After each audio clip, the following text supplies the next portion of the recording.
I've actually had some very odd people slide into my DMs. Do you know what? I'm just gonna say it. An exclusive to Cosmo. Is your guy? No. Absolutely a nasty boy. Hi, I'm Montana Brown and I'm playing Text on the Beach with Cosmo UK.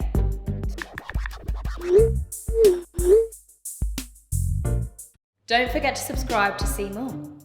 Got a text! Why do I actually feel like I'm getting a text from an ex-boyfriend or something? This is so much pressure. What was the best and worst thing about your Love Island experience? Oh, that's so hard. The best thing about my Love Island experience was the fridge, because it was just fully stacked of amazing goodies, chocolate, just everything you could ever want, toasties, just snacks galore. So that's the best thing from Love Island. The worst, I know, it was sharing a toilet. Sharing a toilet with some of those boys, oh, you couldn't pay me to do it again. Who inspires you? What's that actor's name? The one that's in, is it Green Lantern? No, not Green Lantern, that's Ryan Reynolds. What's he in? Chris Evans, that is it. Who inspires you?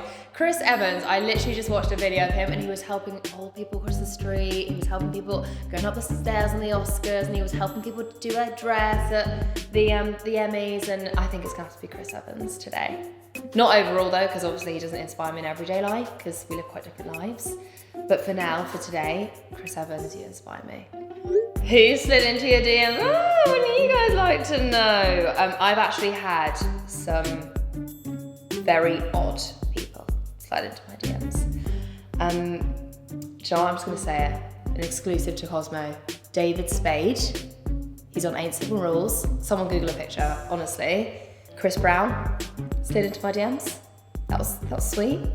Tyga slid into my DMs once upon a time. Who else? I'm just like ratting them out here, sorry guys, but I think we'll leave it there. Tell us a funny memory you have with your Love Island pals. Basically, it was a dumping and they put you into pairs and you basically have to send somebody home. And I was with Liv Atwood and we weren't taking it very seriously. And I remember it was Dom, I was gonna send Dom home. And obviously, I didn't really care about sending him home at the time because he'd basically done my arse like 10 minutes earlier. So me and Liv were talking and I was saying, well, let's just send Dom home. Like at the end of the day, he sacked me off, so it's the least he deserves. We can sack him off. And then the producer came in and was like, you sound like a right, like you need to turn it around, you need to sound sincere, you need to sound sad. And then they basically went 3, 2, 1, and then I was like, I'm just devastated, but I think it's gonna have to be Dom. And it looks like I'm crying, but I'm crying with laughter because they made me redo it. And that was 100%, hands down, the funniest memory on Love Island. Oh, another one. Okay. Did producers have input into your scenes? Apart from the earlier comment, no.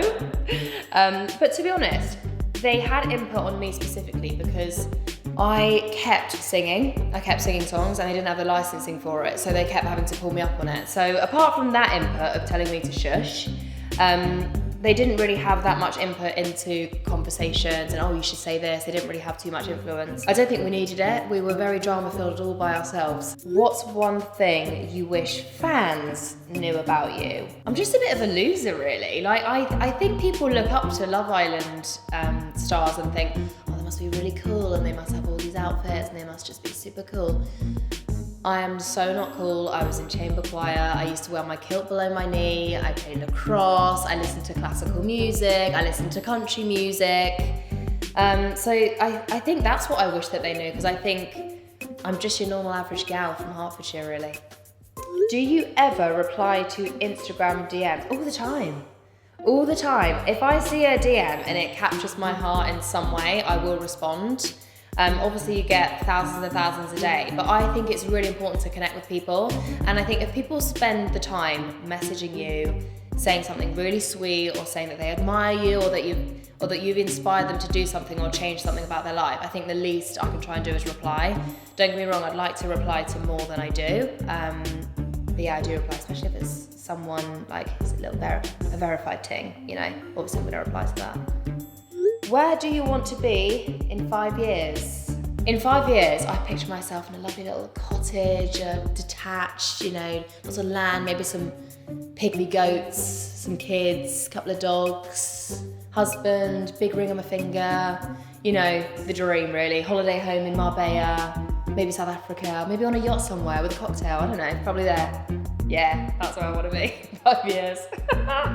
What are you most proud of since leaving Love Island? Oh, well, story time. I actually spoke at the House of Commons in front of some MPs, and I won't do it again, but I did thoroughly enjoy it, and I think that is definitely my most proud moment. I was speaking in the House of Commons because I was trying to get funding from the local MPs to support a certain charity called CRY, which is Cardiac Risk in the Young, and they asked me to speak at the House of Commons, and don't get me wrong, I nearly crapped my pants, but I thought, do you know what, this is going to be a moment, and it really was, and it was literally the most inspirational thing I've ever done. How do you relax at the end of a stressful day? How do I relax? I like to eat a lot of sweeties, and I also like to play the piano, and I also like dogs calm me down. So dogs, piano, and sweeties. Do you wish you'd done anything differently since being in the public eye?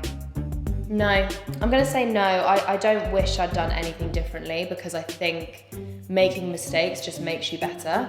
And we all make mistakes, and I think it's learning to deal with those mistakes and going on your journey, I think is the best experience ever. How do you stay authentic to yourself online? I think it's a journey. I think it's really, really difficult, because when you first come off of the show, there's like 12 of you, and you're trying to figure out who you are amongst 12 other people. And I think it's definitely a pull. Do I try and copy other people? You see a lot of other people getting successes, working with different brands. And I think it comes with time that allows you to get comfortable with who you are and who you want to be. What advice do you have for Love Island contestants now? Enjoy yourself, live in the moment, don't pretend to be anybody else, because I think uniqueness will be your superpower. Just take your time to adjust, because it does take time, and I think the normal kind of feelings of coming off of a show like that when your life gets flipped upside down is, you know, paranoia and anxiety and fear of going out in public and things like that. And I don't think anyone really understands unless you've been on the show. But I think just take your time, bring your friends with you, bring your agent with you, find out what you feel comfortable with, and stick to that, and don't let anybody push you over your boundary, and just stick to what you're comfortable with. Thank you so much for watching, guys. I hope you've enjoyed it. I've enjoyed it, we've both enjoyed it, and I look forward to seeing you very soon.